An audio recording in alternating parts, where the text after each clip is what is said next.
Welcome to crime 9 news. Journalist me Rosaiah. Madiga reservation పోరాట సమితి ఏర్పడి 30 సంవత్సరాలు దాటిన సందర్భంలో ఇది ఏర్పాటైంది ప్రకాశం జిల్లా ఈదుమూడి అనే గ్రామంలో. ఈదుమూడి గ్రామంలో 1994లో జూలై 7వ తారీఖున ఏర్పాటైన ఎంఆర్పిఎస్ ఉద్యమం 20 మంది యువకులతో అంచెలంచెలు ఎదుర్కొంటూ ఇది రాష్ట్ర వ్యాప్తంగా ఒక చారిత్రాత్మక ఉద్యమంగా ఏర్పడి అనేక ఉద్యమాలకి ఇది దిక్చూచిలాగా, అనేక సమస్యలకి ఇది ఒక పోరాట స్ఫూర్తిని నింపుకొని మాదిగ రిజర్వేషన్ పోరాట సమితి అంచెలంచెలుగా ఎదిగి సుప్రీంకోర్టు దాకా వెళ్ళి విజయం సాధించి ఈరోజు రాష్ట్రాలకు ఒక సవాళ్ళను విసిరిన పరిస్థితి మాదిగ రిజర్వేషన్ పోరాట సమితి. దాని గురించి కొన్ని విషయాలు అయితే మనం చర్చించుకుందాం.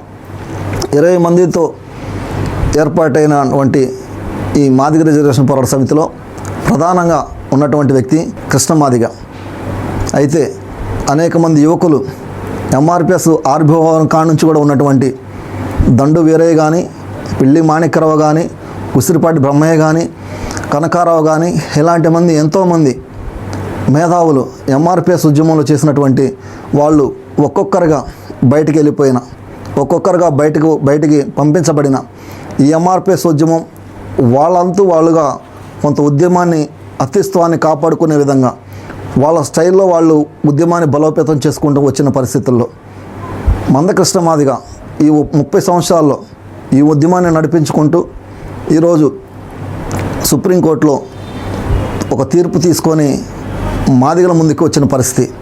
అయితే రాష్ట్రాల ప్రభుత్వాల మీద అనేకమైన ఒత్తిళ్లు చేసుకుంటూ ఏదైతే రాజశేఖర్ రెడ్డి కానీ, చంద్రబాబు నాయుడు కానీ, రోసయ్య మీద కానీ, కిరణ్ కుమార్ మీద కానీ, ఇలా ఏ ప్రభుత్వం ఏర్పడినా ఆ ప్రభుత్వాల మీద ఒత్తిడి తీసుకొచ్చే క్రమంలో, ఉద్యమం చేసే క్రమంలో అనేకమైన రాస్తారోకోలు, ధర్నాలు, భారీ బహిరంగ సభలు, ఇలాంటి ఏ పిలిపించినా లక్షలాది మందితో ఆ ఉద్యమాన్ని ముందుకు తీసుకెళ్ళిన పరిస్థితి అయితే మనం తెలుగు రాష్ట్రాల్లో చూసిన పరిస్థితి. అయితే అనేక మంది యువకులు వారి త్యాగాల వల్ల ఒక పక్కన జైలు పాలు కానీ, నిరసన కార్యక్రమాల్లో కేసులు నమోదు చేయించుకొని కోర్టుల చుట్టూ జైల్లో మగ్గిన పరిస్థితి చూసాం. అలాగే అనేక మంది యువకులు వాళ్ళ ప్రాణత్యాగాలు సైతం లెక్క చేయకుండా ప్రాణాలు సైతం మాదిగ జాతికి దారపోసిన పరిస్థితి.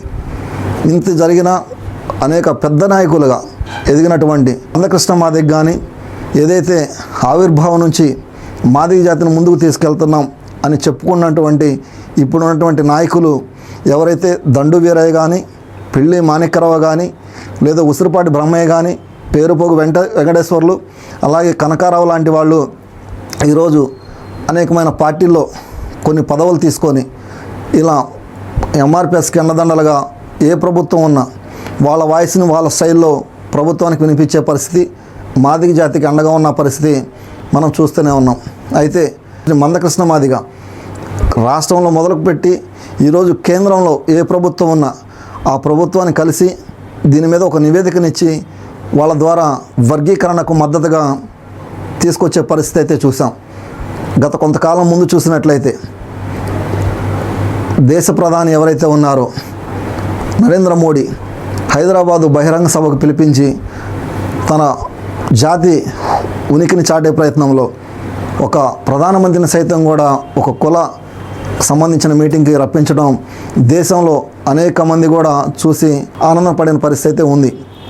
ఒక జాతి పక్షాన ఒక ప్రధానమంత్రి అండగా ఉండటం, వర్గీకరణ సాధించబోతున్నాం అనే ఒక ఆనందం అయితే వ్యక్తం చేశారు.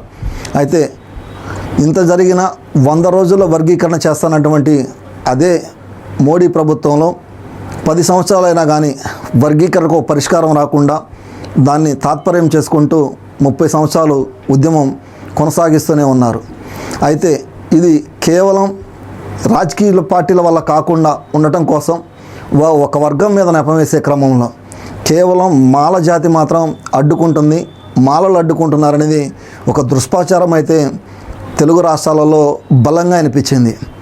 కేవలం మాలల సంఖ్య ఎక్కువ ఉంది కాబట్టి, మాలలు బలవంతులు కాబట్టి మాలలు దీన్ని అడ్డుకుంటున్నారు, అన్ని రంగాలలో అన్ని శాఖలలో వాళ్ళు ఉంటున్నారు, అందుకనే వర్గీకరణ జాప్యం జరుగుతుందని చెప్పేసి ప్రధానంగా ఎంఆర్పిఎస్ ఆరోపించింది. అయితే గతంలో 94 తర్వాత బలమైన ఉద్యమాలు నడిపినటువంటి మందకృష్ణ మాదిగ టీడీపీ ప్రభుత్వంలో ఉన్నప్పుడు ఒక 4 సంవత్సరాలు వర్గీకరణ సాధించినప్పుడు మాదిగలు అనేక మంది లబ్ధి పొందారని చెప్పేసి రాష్ట్రంలో స్పష్టంగా తెలిసింది. ఆ తర్వాత రాజశేఖర రెడ్డి ప్రభుత్వంలో వర్గీకరణ రద్దు చేయడం, అది రద్దు కాబట్టి ఆ ఫలాలు మళ్ళీ వెనకపోయిన పరిస్థితి. క్రమేణా మళ్ళీ కొనసాగిస్తూ ఇన్ని సంవత్సరాల సుదీర్ఘమైన ఉద్యమంలో ఇది రాష్ట్రాలు వర్గీకరణ సాధ్యపడదు. ఒక పక్కన దేశంలో చేస్తాన్న కేంద్ర ప్రభుత్వంలో ఉన్నటువంటి బీజేపీ, కాంగ్రెస్ వర్గీకరణ బిల్లు పాస్ చేయకపోవడం వల్ల సుప్రీంకోర్టులో కేసు వేయడం జరిగింది. ఆ క్రమంలోనే సుప్రీంకోర్టు ఒక సంచలనమైన తీర్పు ఇచ్చి రాష్ట్రాల వారీగా ఆ రాష్ట్రంలో వాళ్ళు వర్గీకరణ చేసుకోవచ్చు అని చెప్పేసి ఏదైతే తీర్పునిచ్చిందో ఆ తీర్పును అనుకూలంగా మొట్టమొదటిగా తెలంగాణ రాష్ట్రంలో ముఖ్యమంత్రిగా ఉన్నటువంటి రేవంత్ రెడ్డి వర్గీకరణ పాస్ చేస్తాము, వర్గీకరణ బిల్లు పెడతాము, వర్గీకరణ ముందుగా మేమే చేసి తీరుతాము, ఇది మాదిగ జాతికి తీరని అన్యాయం జరిగిందని అసెంబ్లీ సాక్షిగా ప్రకటన చేయటం, కొన్ని రోజులు జాప్యమైనప్పటికి కూడా వర్గీకరణ బిల్లు ఆమోదింపచేయటం నిజంగా తెలంగాణ మాదిగలు ఆనందాన్ని వ్యక్తం చేశారు.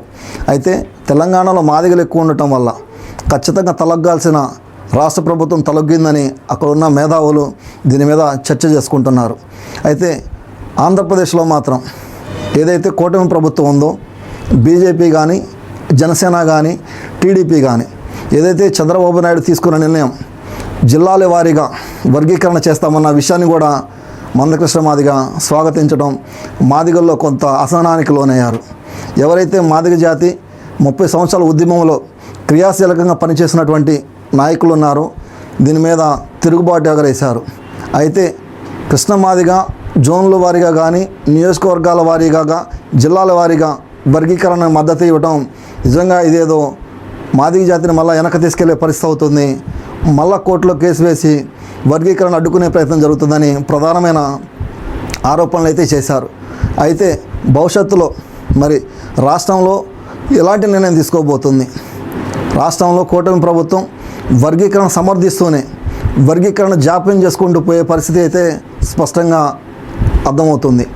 ఈ 30 సంవత్సరాల ఉద్యమంలో అనేక మంది ప్రాణత్యాగాలు, అనేక మంది జైలు పాలు, అనేక మంది ఉద్యమకారులు చిన్నాభిన్నమైపోయిన పరిస్థితి, ఆర్థికంగా నష్టపోయిన పరిస్థితి మందకృష్ణ మాదిగ కూడా తెలుసు. అయితే ఎవరైతే వర్గీకరణ మీద ఉద్యమాలు చేస్తున్నారో ఆ నాయకులు కూడా అందరికీ తెలుసు. ఇప్పటి వరకు కూడా ఆర్థికంగా వాళ్ళని ఆదుకునే పరిస్థితి కానీ, వాళ్ళకి మనోధైర్యం చెప్పే పరిస్థితి కానీ రాష్ట్రంలో జరగట్లేదు. భవిష్యత్తులో మాదిగ జాతి ఎలాంటి పరిస్థితుల్లో ఎలా ఉండబోతుందో అనేది ఈ నాయకులు ఎలాంటి నిర్ణయాలు తీసుకుంటారో ఖచ్చితంగా వేచి చూడాల్సిన అయితే పరిస్థితి ఉంది. అయితే ప్రధానమైన అంశం వర్గీకరణ కాబట్టి తెలంగాణలో బిల్ పాస్ అయింది. మరి ఆంధ్రప్రదేశ్లో ఎప్పటికీ బిల్ పాస్ చేస్తారనే దాని మీద పూర్తిగా సందిగ్ధంలో పడినటువంటి మాదిగ జాతికి ఎలాంటి కబురు రాబోతుందో వేచి చూసే పరిస్థితి మనమైతే చూడబోతున్నాం.